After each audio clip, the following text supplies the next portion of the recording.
All right, what's up, y'all? Welcome back to another CaptchaCast. Got a little bit of a different camera angle going on. Still a little close, but I kind of like this little setup. Feels like you're at a table with me, even though it's really just a Corona Sunbrew box.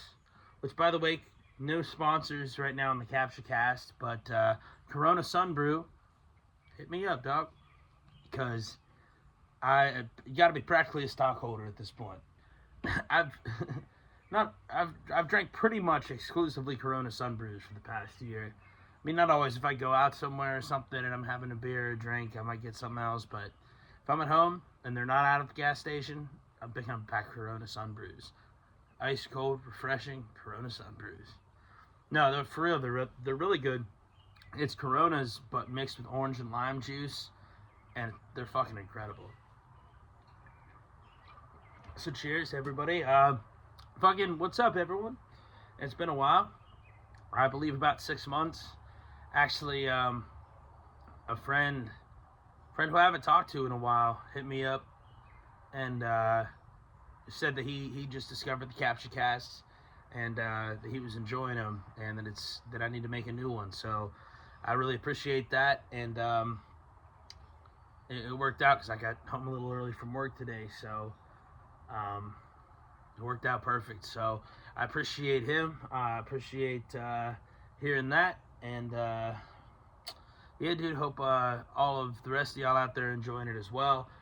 So much to discuss. We might go extra long today because a whole lot has happened. I actually just rewatched the last episode that I did to remember what I was even like where we left off on the CaptchaCast, because I think that's the longest break I've taken since I started it. I believe it might not be, but it's up there, and especially with all that's happened, so much to break down. So at the time of that last one, we were not at war with Iran, and I think they were talking about it, but we weren't there yet.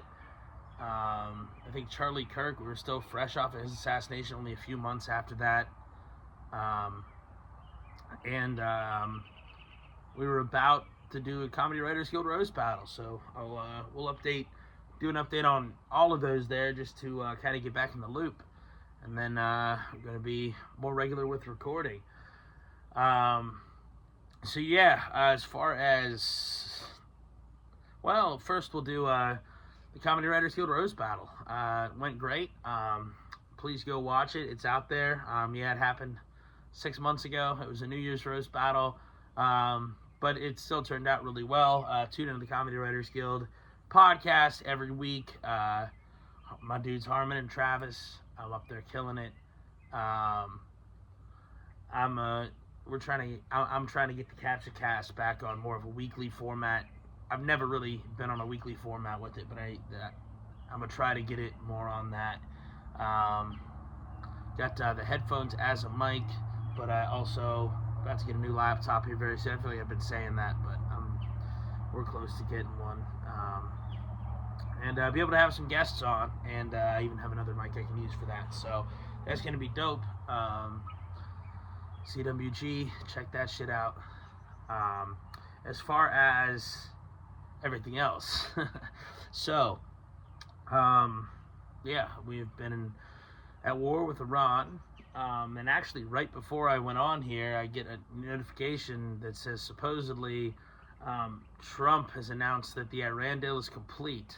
So, very interested to see what in the fuck that means, because he kind of says shit like this all the time without it being true. And boy, isn't that just the biggest change since the last time I've hopped on here, is that as if we didn't know it already, the biggest change is how brazenly Donald Trump is full of shit. Like, his threats and everything. How many days now has he threatened mass destruction, mass annihilation if Iran doesn't do what we say, bridges and power plant day? Like, didn't follow through on any of it. And thank God he didn't follow through on any of it, because he was talking about just murdering an entire civilian population. So thank God he didn't follow through on any of it. But yeah, the other side of that is even saying it in the first place. Now, if you don't follow through on it, then the whole world goes, oh, the U.S. president doesn't really mean what he says. That's just an empty threat. He's just saying that, and that's not a good reputation to have around the world. Not at all. It's the complete opposite when you think about it. Theodore Roosevelt, I think, was a mixed bag as president. I think there was a lot of good, a lot of bad. Really, I like him as a person, as just a dude. He seemed like a good dude. Seemed like what men should aspire to be, like an adventurous person who's like out in the wilderness and everything like that. But his whole thing was speak softly and carry a big stick. It was an African proverb. And Donald Trump does the opposite of that.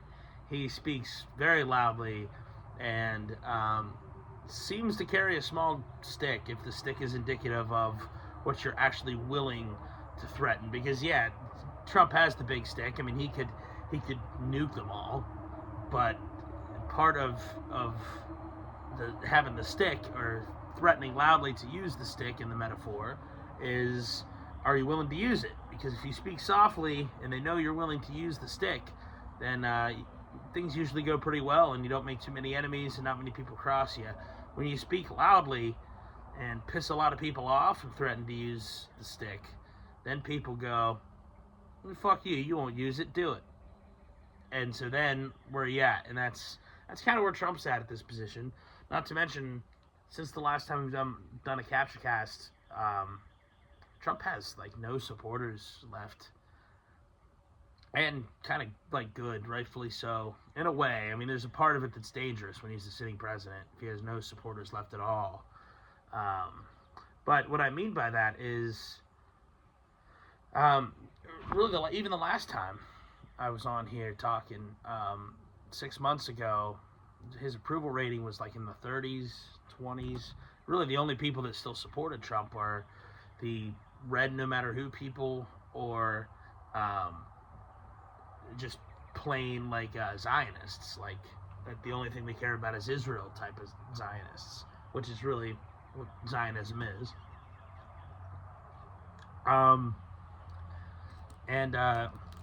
Yeah, now those people, especially if he's serious about actually having to deal with Iran, are not going to be supporting him anymore, because a big part of that deal with Iran is going to be that Israel has to cease any hostilities with Lebanon, and that's not going to happen anytime soon. So that's kind of where it's at. So I have a hard time believing there is actually a deal here. I was about to hop on the podcast anyway, so I didn't really get a chance to look into all that. But I'm sure here in the coming days more will be revealed. But I highly doubt that we have an actual deal here.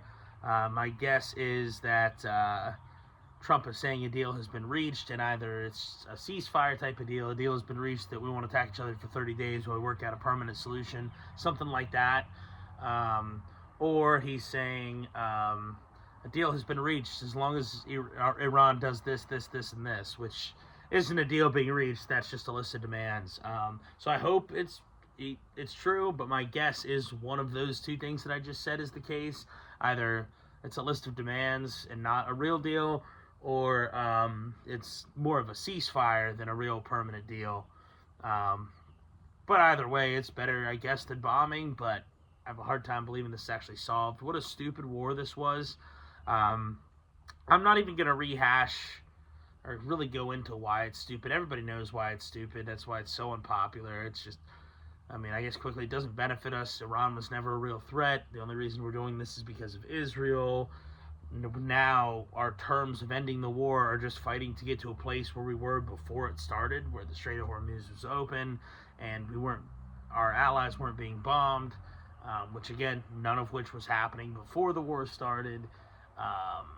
We murdered another country's president and religious leader who was more moderate, more Western, and that allowed the much less Western and much more aggressive and what's the word I'm looking for? Fanatical religious leader is into place. So none of it has gone well. Like, if you could call it at best a stalemate or a draw, when really, if you're going to be honest, Iran is winning this war, which I hate to say. People will hear me say that and say, "Oh, it's not patriotic. You hate him." No, I would really love to be able to say we are, but when your terms for surrender are getting back to a place you were in before the war started, like ours are, when you started off saying we're only going to take this deal, we're only going to take complete surrender, and now you basically say we'll take any deal, that's called losing. And I'm not even saying they shouldn't be saying that now, because yeah, we should take any deal to stop the killing, pretty much. But we shouldn't have been in this position in the first place, and there was no reason to be. Now, I'm not saying that like we're weaker than Iran, or that we couldn't win if we wanted to by sending troops over. But they won't do that. It's not worth the political risk. It's not worth the money. And it's not worth all the liabilities that are inherent within it. And the reason for that is because it's a war of choice. It's a war of aggression against a combatant that was never a threat in the first place, if you want to call him an enemy. But I'm not saying Iran loved us. I'm not saying they don't chant death to America in the streets. Although, really, if you hear people who've been around the Middle East, they'll tell you that is from what I understand at least, that is more of a figure of speech. Like we would say, like, I don't know, like, fuck the president or something. They would say death to the president type of thing. So it's take for that what you will. I'm not a linguist. I don't live in the Middle East. I've never been there, so this is just what I've heard.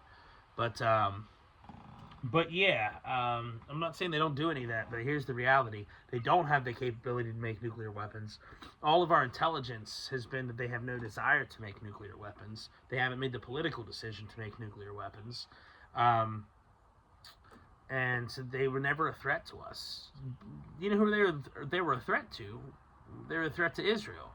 And I understand why Israel would want to fight them and to overthrow that regime, because, yeah, Iran funds terror rebel groups, Islamic groups that are on Israel's border and that cause Israel a lot of heartache and headache. Yeah, although, to be fair, Israel funds some of those groups too, so how much do they really care? But yeah, I mean, they're right on their borders, and if they got nukes, they'd be right on their borders. I get why Israel would want to take them down, but the reality is, why is that our responsibility? Why do we work for Israel? This country that depends on us for everything. This country that couldn't exist, couldn't defend itself, couldn't start any of these wars without the support of the United States. And by support, I mean mostly financial. And also protecting them from any sort of legal consequences from things like the genocide in Gaza, and starting unprovoked illegal wars, and openly settling on just taking people's land, and openly saying you want to conquer all of Europe and all of that stuff, or I guess Asia, the Arabian Peninsula. So yeah, without the United States, with us there, doesn't seem to be a whole lot of action from courts and things like that. And even if it is, ruled like it was that Netanyahu's a war criminal or whatever, nothing really happens. He doesn't get arrested or even threatened to be arrested when he goes anywhere. So why is that our responsibility? And why does Donald Trump seem to lose all semblance of America first, or even pretending to care about the people, when the alternative is something Benjamin Netanyahu wants?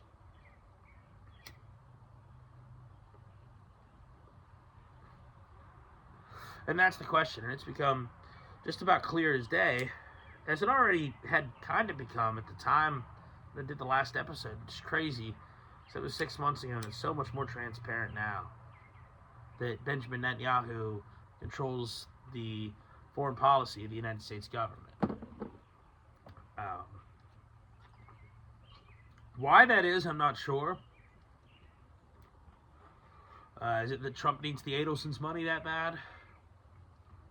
Maybe, I guess. Is it that they tried to shoot him in Butler? Who knows? Is it that there's something on the Epstein list with Trump in it? Who knows? Certainly wouldn't surprise me. What is it? there's got to be a reason, because there's no logical reason. And even for Trump, a guy who normally he'll make bad decisions, but a lot of his bad decisions are because he thinks about things more like a business than a state, a nation.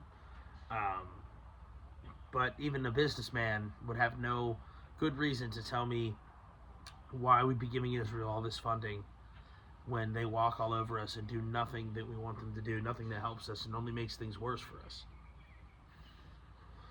Things that have destroyed our economy, the wars we've started, on behalf of, or at least you can't argue without influence, or with influence from them. You can't argue we didn't have influence from them. That's what I'm saying. So that's the real question. I think everybody's kind of asking themselves right now is why. And even if that headline that I read was 100% true and we have reached a deal, the same question still stands about why in the hell it took so long. Why did we start this war to begin with? Why does Israel have this hold on our government? Why do our politicians do whatever Benjamin Netanyahu says? I mean, that's the big question right now. And especially as they do things like unseat Thomas Massie by spending millions and millions of dollars in that campaign to barely beat him. Which, by the way, Thomas Massie, I think that only made him more popular, and I very much hope he runs for president in 2028. He's the only person I think that I would vote for, or could even vote for, in 2028. I don't think I could vote for anybody else on either side, unless somebody new emerges and is just incredible. But certainly nobody that's already a figure in politics besides Thomas Massie. Nobody I'd even think of voting for besides him. And it just becomes more blatant. Israel's holding us. So that's the question we all have now. That's kind of where we're at. And then I think the other question that some people have started to realize, some people haven't, and we'll probably talk about it in years to come. And I think there's another group of people that in the back of their minds they know this and they think this, but they don't really ever say it out loud.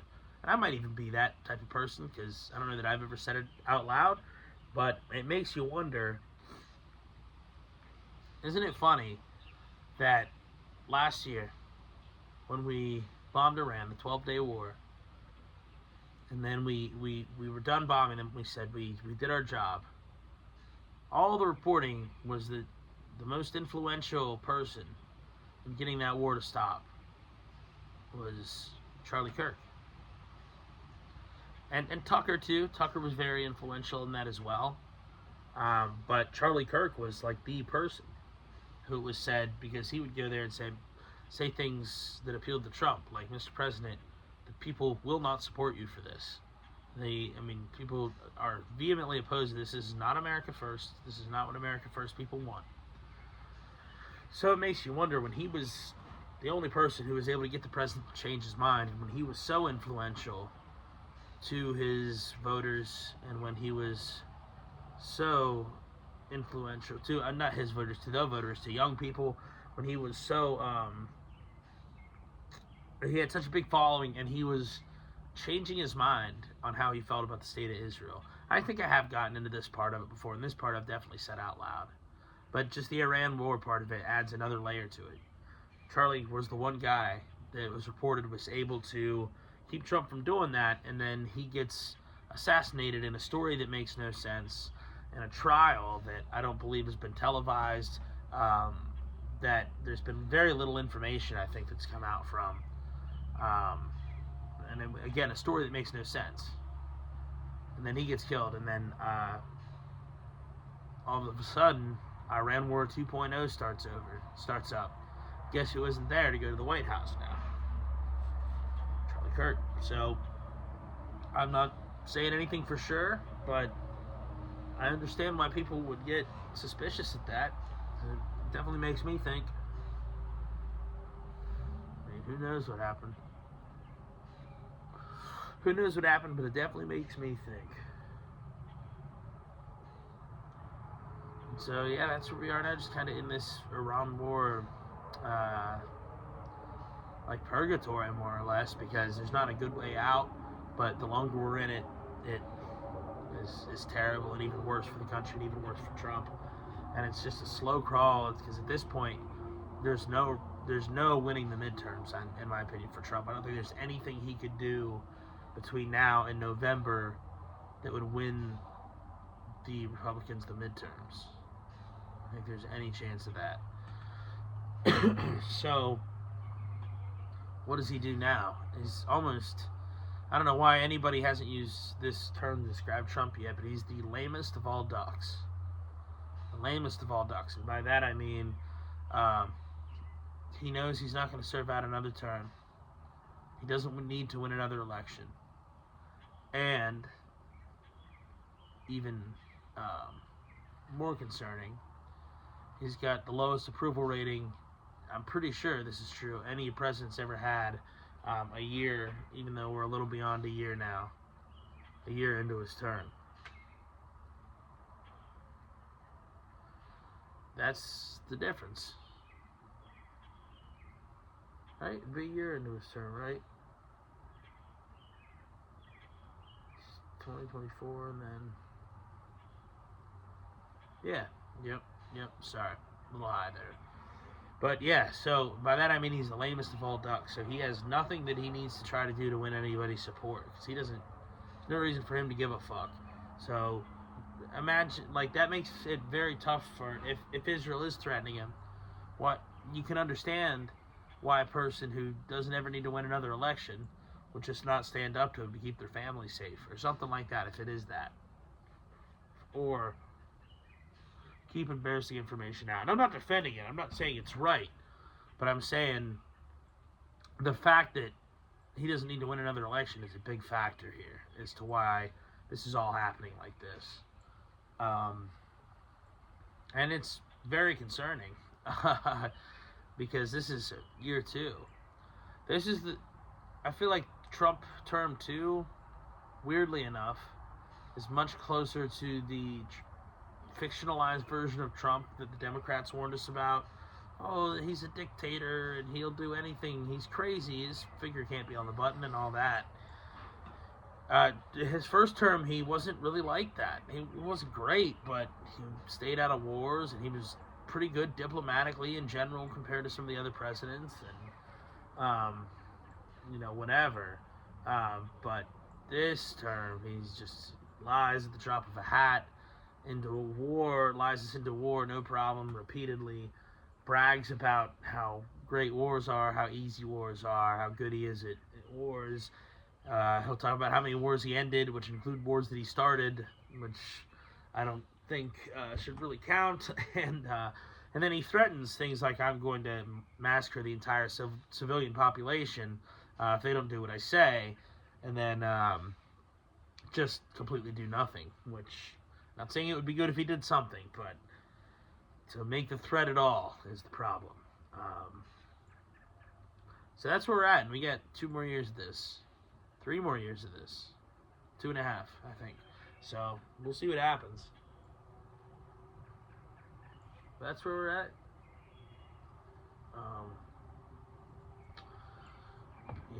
I've just been chilling. All we can do. All we can do, summertime's coming, need to get out and fish. Weather's been crazy. It's got a crazy big storm went through here earlier. I said this might be an extra long episode. I'm 23 minutes in. I'm like, shit, what else is going on? But no, there is just like so much that's been going on that it almost like overwhelms, like, you know what I mean? It's like you almost want to stop paying attention about the shit because it's just nothing good ever. At the same time, it's important to be informed about it because they're talking about all kinds of crazy shit, like the cars. Supposedly there's these, if anybody hasn't heard of this yet, supposedly, I don't even think supposedly, I think it's a 100% fact, there are these cars now, at least that'll start being made in 2027, that will sense where your eyes look at them, and a bunch of these different factors to make sure you're paying attention while you drive, right? And if it doesn't sense completely that you're paying attention, it will shut off and not let you drive. So you could be on the interstate, Oh, shut off. Now what are you going to do? Or you're trying to take somebody to the emergency room, something important. Maybe you had 4 drinks. You're not drunk.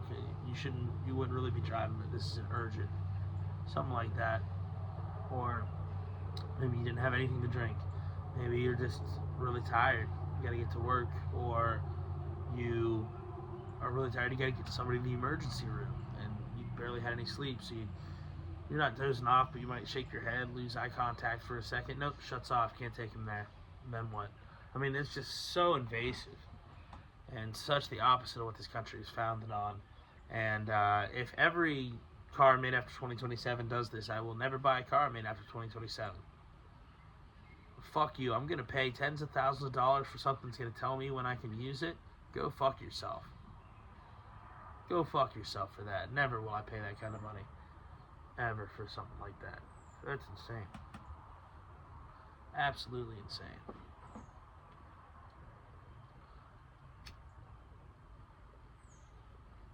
They got those. Now they have, it's crazy how even in 6 months since I've been on here last, our rights have continued to erode. It is crazy. Like, imagine somebody from the future, like, listening to this and being like, what happened to America? And this is real, like a real life documentation of our rights continue to erode.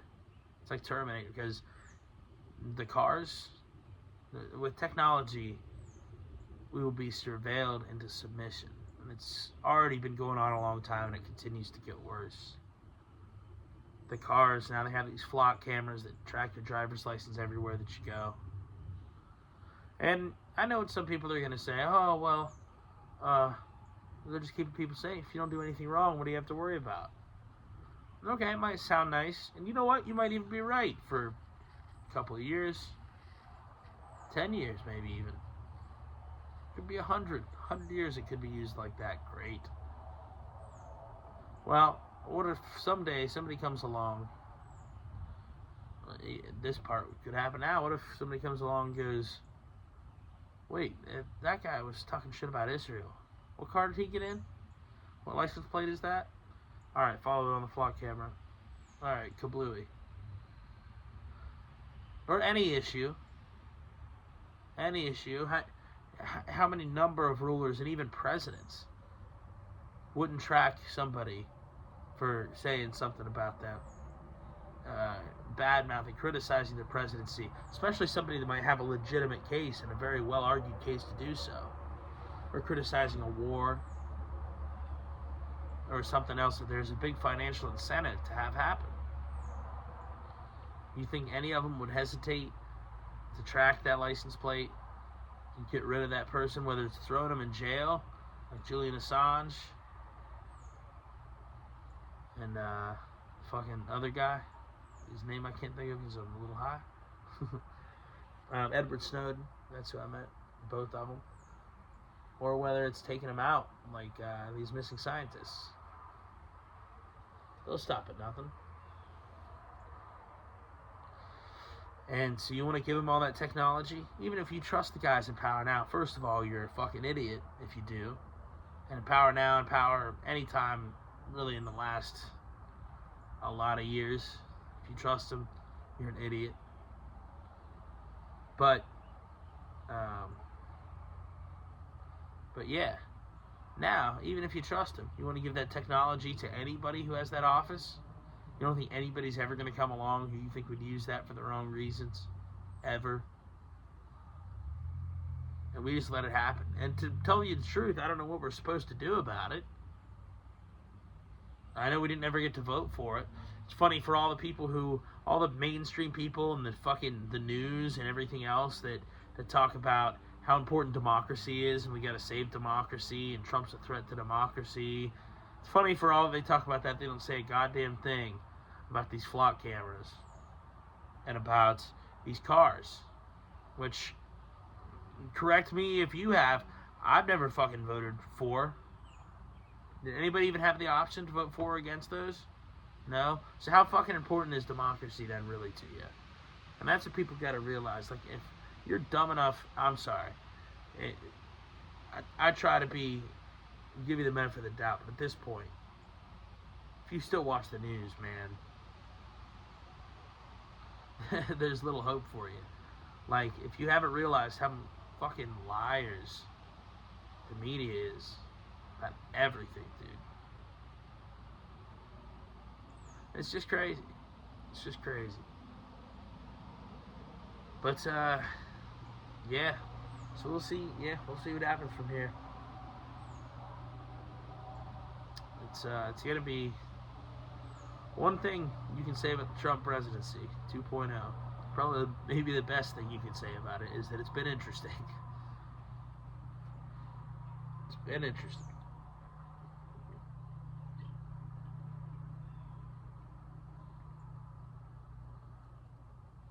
And I don't even necessarily interesting like witnessing a murder type of interesting.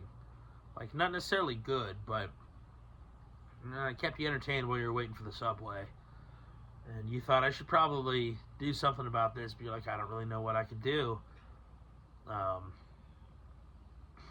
Like, it's all the way across the train tracks. I'm not gonna run over the train tracks in front of this train to stop the murder. I don't want to get run over by the train.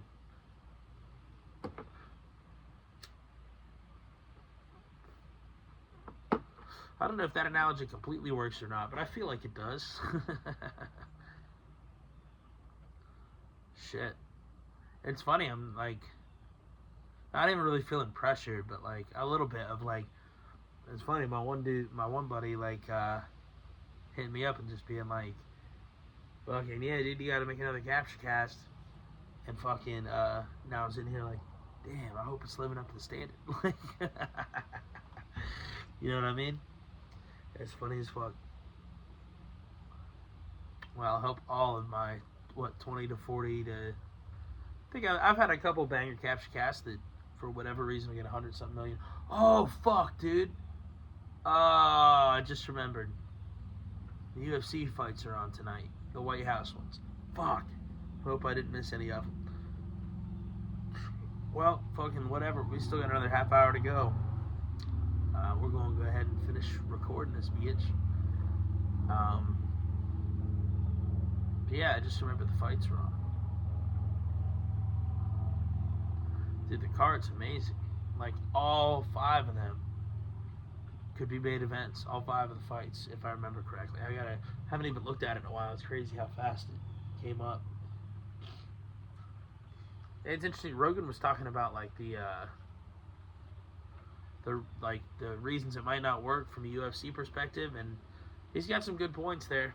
He's got some good points. So I hope everybody's well hydrated and nobody passes out at fucking anything like that, has a heat stroke or anything. God forbid. So yeah, I'm gonna have to watch that later. I know we got Ilya Taporia versus Gaethje. That's gonna be a good fight. I have to throw some money on that. I want Gaethje to win so bad, but I don't know if it's in the cards.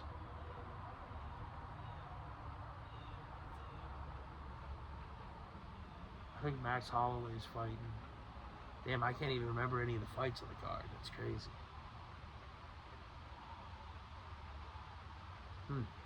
I remember them all being good though. The last fight, I haven't watched as much UFC lately. I feel like the cards haven't been as good, but I did watch the Sean Strickland versus Hamzat fight, and it was fucking dope. What a W for Sean Strickland, bro. Getting his nose broke and still fucking winning. And people say he got Hamzat got robbed, but I disagree. I get the argument if he should get a champion's advantage. I get that, but at the same time, it was a fairly even fight, but Hamzat never felt in control of the fight once. There were times where Sean felt in control of the fight, and that was the difference to me. It was a great fight, dude. Sean's post-game interview was dope. Talking about how like he tries to say all this shit to promote fights, and he's got to be a better role model and everything like that. It was pretty dope. Yeah, dude, that was lit. Besides that in sports, Pirates started off the year decent. They're still doing decent. It's just, dude, there's something about Pirates are such a fucking cursed team. Every time we have a good team, our division's like the best division in baseball, and no different this year. And so, while we have a decent team, I think we're like 4th or 5th in the division, and it's really fucking sucks. Paul Skeen's been a little bit down this year. Don't know what's going on there. Could just be that he's been in the league a couple years, so people are starting to figure him out, and he might have to take a couple years where he figures the batters back out more. You know, I think Sam. I feel like pitching at the MLB level's probably like a game of chess a little bit. I feel like there's a lot of strategy to what they think they're getting and what you've shown them so far and what you're giving them more than I'd even think about. So, but I mean, they've been all right. Supposedly, we're looking into beefing up the bullpen, which is good because that's been the main weakness. Connor Griffin has been pretty good for the Pirates, the new guy, rookie. And there's also a rookie, Cole Emerson, who, not for the Pirates, but he, I believe, went to John Glenn High School, which is like 10 minutes away from where I live. We used to play them in sports and everything. And he's killing it right now. Like putting up, and he's a rookie too. I believe only like 18 or 19, which is crazy. I don't know him personally. But it's just cool just being from around here. And I think he's got like, I think it's him and Connor Griffin, I believe, might have the 2 biggest contracts ever signed by prospects. And I know that Cole Emerson lately has been on a bunch of leaderboards. Like, he's the only rookie to ever, like, not the only rookie, but like he'll be on a list with like Derek Jeter or fucking like A-Rod and Aaron Judge or something like that. Is like some of the greatest players ever. Like the rookies that, like Bryce Harper and Mike Trout. Like, it'll be like just 3 names on a list, him and like 2 people like that. And so yeah, that's pretty cool that he's from around here. Love seeing people from around here do shit, because when I was growing up, it was only Darryl Strawberry. No, Darryl Strawberry. Fuck him. This is a good fucking blunt, dude. No, Darryl Strawberry is not from Guernsey County. I don't even know why I was thinking that. I do, because there was somebody that went to Cambridge named Strawberry White. And I don't know him personally. I don't know if he even still lives around here or not, but I always heard the story like he was really good in high school, but he got into trouble a lot. And like I heard, I don't know if it's true, but the rumor I guess always was that people would, like, the town would get together and pay his bail because he was so good at football. And he eventually went to Ohio State, and like was a starter, I believe, for a year or 2, but he just fell off, and he ended up, I think, getting into more trouble or getting hurt or something like that. Just didn't end up making it. But then we always had Doug Donnelly. He is from Guernsey County. He was an Ohio State Buckeye wide receiver and also Dallas Cowboy wide receiver. And from what I understand, even though I didn't watch it play or nothing, but from what I understand, he was a really good, like, fast receiver and punt returner, even for the Cowboys. But then he got hurt, and it was a pretty bad injury, and then the Cowboys, like, just released him from his contract, which a lot of people give him shit for, but I get it. I mean, it's football. It's what you did back then. I don't think there were clauses and shit back then to prevent that. So, but yeah, and then there's Gene Ford and Geno Ford being from around here. I mean, Geno is like number 3 all time on the Ohio points list in high school basketball, which is crazy. Jay Burson, he went to John Glenn. He's up there too. He's an Ohio State Buckeye in basketball. We got some fucking people from around here. Dom Capers. He's from my town, actually. And he was a long-time coach in the NFL. Coach and coordinator. He's been both, I believe. Head coach and coordinator. Oh, and speaking of the NFL, haven't been on here since the draft. Steelers, I'm liking the draft. I'm liking it a lot. The only thing I don't like, in fact I hate it, is taking Drew Aller. I think that was a big fucking mistake. But And I'm loving fucking Rico Dowdle and Michael Pittman Jr. What great additions. Literally, that's all we might have needed last year to win a Super Bowl. That might have been it, because the Texans, the playoff game was closed until the end of the third quarter, and the Texans was the worst team for us to match up against. I think any other team would have been a better matchup in the playoffs for us, just the way our teams are built. Because our offensive line, while it wasn't terrible, they were our weakest point, and Aaron Rodgers not being mobile, so their pass rush killed us.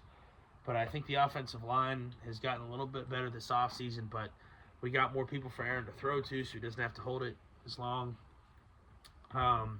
Yeah, I'm very happy with that. I think the Ravens got worse. I think they re-signed Mandrews, but he's very old, and they lost Isaiah Likely, I believe. And they did get the cat from the Bengals, no pun intended, Hendrickson. But he's old as fuck. He's been hurt a lot. Not old as fuck, but he's like 32. He's been hurt a lot. I don't think that was the missing ingredient. I think the Ravens missed their window. I think Lamar is past his prime and will only go downhill from here, because Lamar's passing ability hinges on his running ability. He's not the greatest passer. And people be like, oh, look at his passing stats. Yeah, I know. But what makes his passing stats great is that he's scrambling and you have to worry about him running. So you cheat up and then he throws right over your head. And that's how he got all those yards. If you don't have to worry about him running on you, we saw it this season when he was coming back from injury. Nobody's worried about him running. He couldn't find anybody open. And the Ravens still don't have, like, Zay Flowers. That's all they got. And old-ass Mark Andrews. That's all they got. They got Derrick Henry in the backfield. Still good. He's getting older now, too. Yeah, dude, it's an old team that's missed their window, in my opinion. The Bengals, I think, have also... I don't know if they've missed their window, but it ain't this year, because the defense got a little bit better in the offseason, maybe, but they lost Trey Hendrickson. So did they really get any better? And the offensive line maybe got a little bit better, but not significant. The Bengals are going to be the same. Bengals, I hope, I don't want to see Joe Burrow hurt, but it certainly wouldn't surprise me with the way this offensive line is. He's, again, going to have to do everything, because they're going to give up a lot of points again. And the Browns got worse this year because they lost their only good player, Myles Garrett. Not their only good player, but their only great player, Myles Garrett. Which doesn't surprise me at all, and I think he had the year of his career last year. I don't think he'll ever come close to those numbers again. That was his peak. And so he went and got himself a good contract and got himself to a place where he could win a championship. So... more power to him. I don't blame him for that. I never thought he was a good team player, personally, but how good of a team player can you be when your team is the Browns, to be fair? So maybe I can't blame him. But yeah, the Browns have some exciting young players, but the reality with them is, as long as Deshaun Watson's contract is still a factor, they're not going to be competitive. So I believe that's 2 more years, including this year, I believe, if I'm remembering correctly. So I'm not saying it's impossible for them to make a playoff run or something, but they don't have the roster for it, and they can't afford to sign the roster for it, in my opinion. Because I don't think Shedeur is the answer at quarterback. I just don't. I don't think the franchise quarterback is on their roster. You could argue that about the Steelers, though, but I think Will Howard's going to be quite good. Hope I'm right, and I think Aaron Rodgers, I'm liking rolling with him this year, honestly. Give him a year with Mike McCarthy. A lot of people are complaining about it. I get it, he's old. But give him a year with Mike McCarthy, year 2 in this offense, although it's kind of a new offense, but I feel like it's at least year 2 with this team, with these players. They'll know what they like to do, what they don't like to do, what works and what doesn't work. I just like it, and I think there's a chance it could work, and if it doesn't, then hey, you got a young Will Howard, and you got Drew Aller to hopefully trade away. Please, for the love of God, I don't want to see Drew Aller in a game. I watched enough Big Ten. I'm a Ohio State fan. We're in the Big Ten. I watched Penn State play a lot. Every time I've ever seen Drew Aller play a close game in the fourth quarter, it's really ugly. And I do not want that. I don't want any part of that on my Pittsburgh Steelers. So, no offense, Drew, but I'd rather see Will Howard back there. I think he could be good. And if not, then trade up for Julian Sand next year. And that's the reality. So, we'll see what happens. But I'm excited for football season.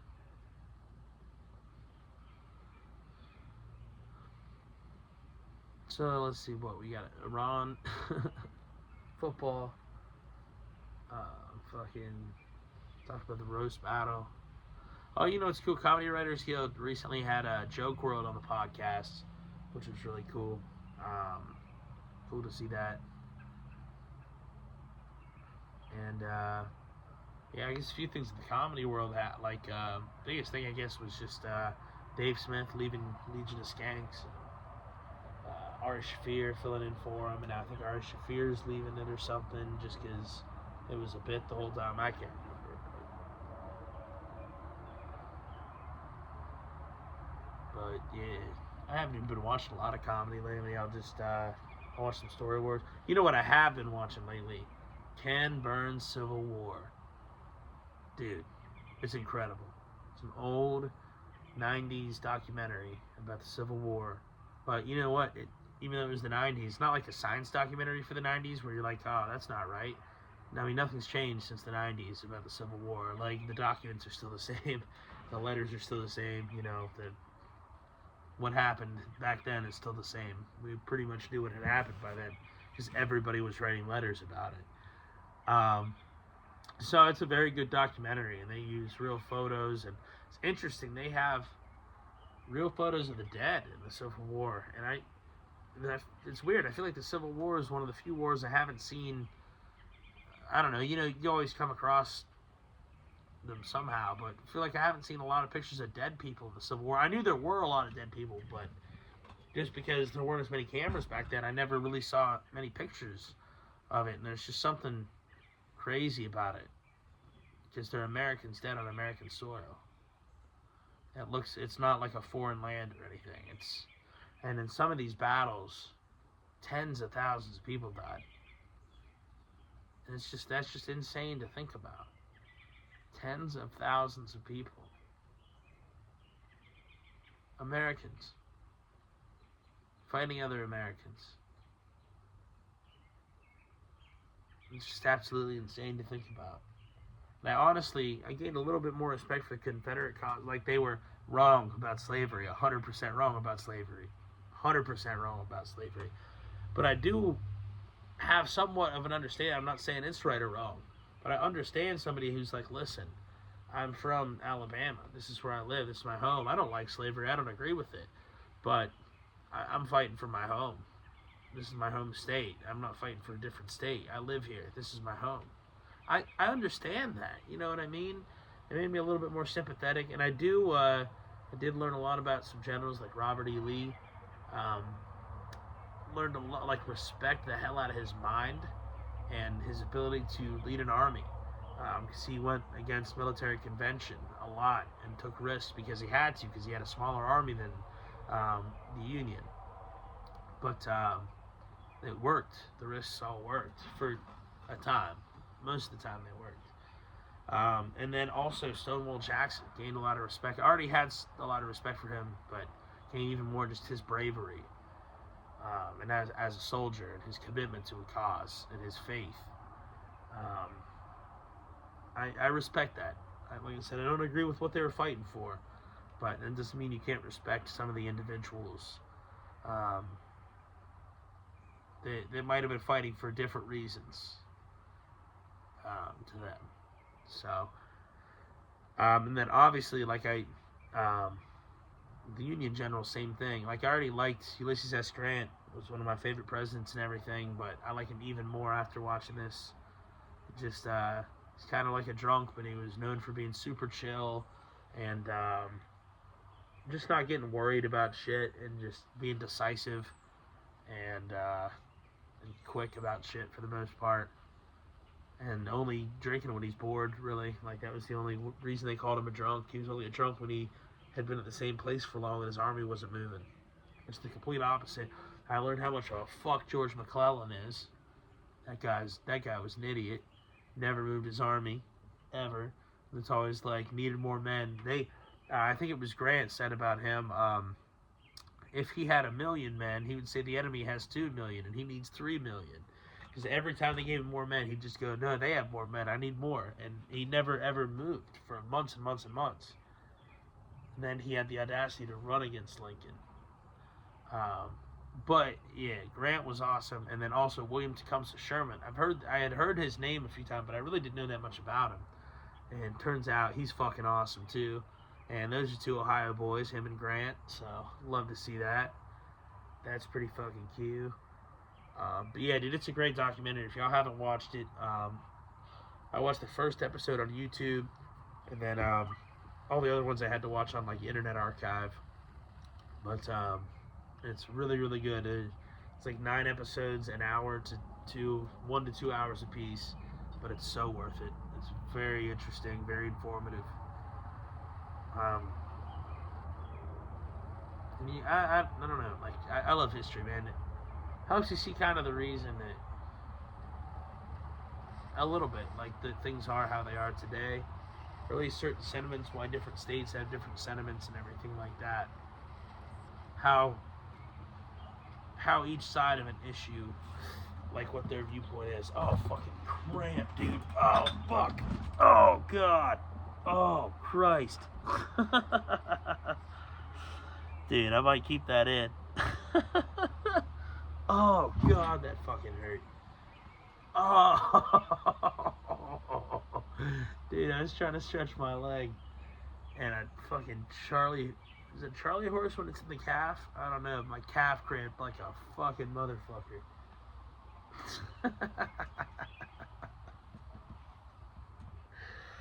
Oh, shit. I didn't remember what I was talking about. Ken Burns' Civil War. Yeah, dude, shit was tight. Shit was dope.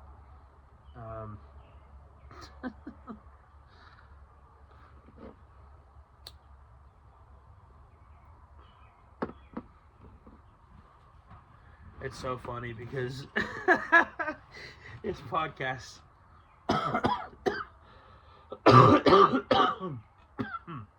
Went from starting being super serious, talking about Iran and stuff, to fucking cramp, and my fucking leg kicking up like a fucking girl up in the fucking air. But, what the fuck was that? Trying to straighten it out. That was pretty damn funny. You gotta be able to laugh at yourself.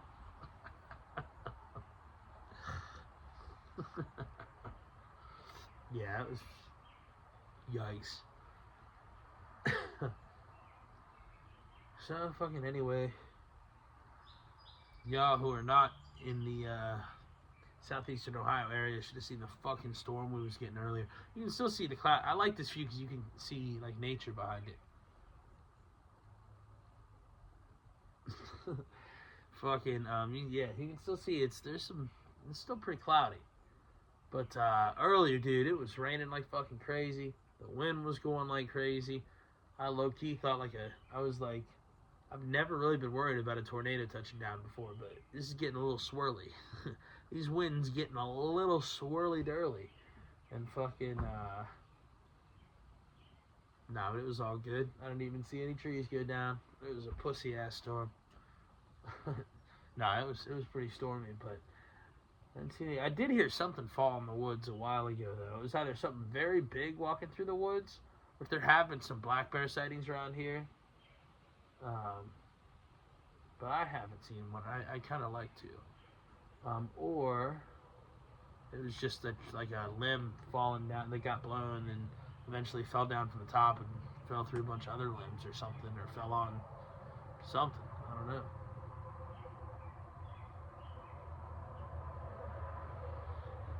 But, shit. I don't know if we need the extra long episode or not. It feels like we're all pretty good and wrapped up here, to be honest with you. So, yeah, appreciate all you guys. We'll try to make this a weekly thing. Yeah, and then very soon I'll be getting a laptop so I can have some guests on here. Because we need some guests. Even I get tired of hearing just myself after a while, believe it or not. Anyways, man, I fucking love you guys. Have a great night. Peace and love. Captcha out.